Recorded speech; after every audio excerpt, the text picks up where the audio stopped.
Miles, I was curious, we were just talking to Tylen about this. Do you guys pay a lot of attention to Coach Kiffin's social media, in particular, over the last 24 hours or so in the wake of him being fined? Yeah, I saw a little bit of that yesterday and this morning. It kind of brought a little smile to my face. It was kind of funny. Saw the little picture of his son.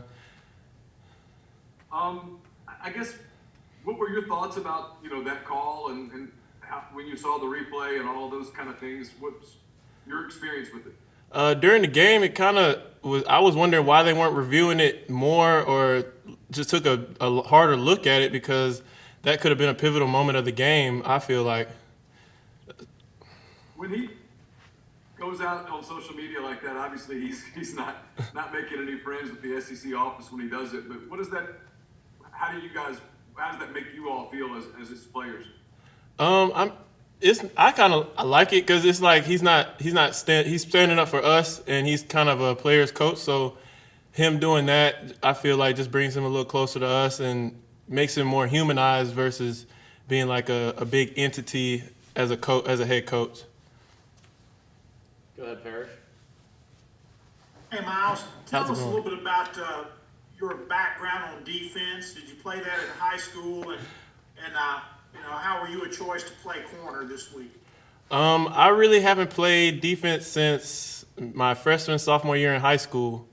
But playing receiver and being athletic, Coach Buck's been trying to get me to play defense for a little while now, and when the opportunity presented itself, I just jumped at it, and it wasn't that hard to transition. I mean, I'm still learning some of the defensive calls and everything, but being a receiver is that's probably the best position to switch from to play corner, if you know what I'm saying.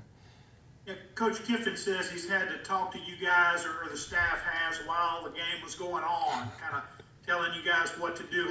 How hard was it to listen to what they were trying to tell you, yet pay attention to what was going on in the game as well? Yeah, it was a lot of them kind of yelling at us, trying to get us lined up in the right position. But I just kind of focused in on Coach Buck and was listening to what he was telling me, because he said just watch him kind of block out the rest of the noise, because it gets a little loud and complicated out there.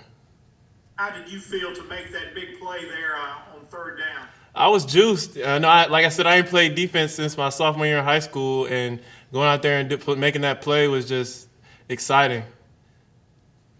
David, go ahead.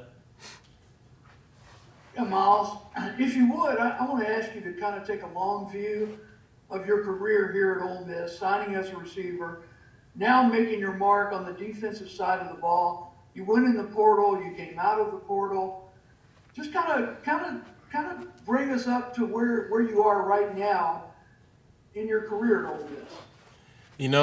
Like you said, I came here as a receiver, but everything happens for a reason, I feel like, and I just walk by faith, not by sight. So this is the path that I guess was presented for me.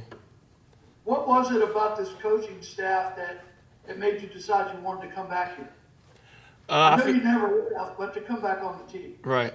I feel like they just all had a winning mindset, and they were a lot of them were players, coaches, and a lot of them have had experience in the league too. So just coming and learning from, I guess, veterans in the business, it was just a no-brainer.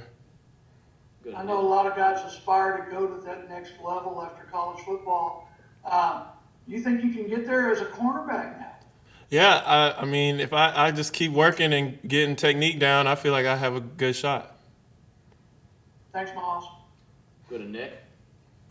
I know a lot of guys from offense cross-trained on defense during fall camp. Did you do that at all, or was last week really the first time you practiced defense? Well, I've been practicing defense this is my second week, this will be going on the third week now. But I started a little bit on Arkansas week, just didn't do it in the game, but I had got a little more Auburn week, and then I felt more comfortable with it. So When you're practicing against the receivers now, what's the trash talk like between you and your former roommates? yeah, that's a lot of fun.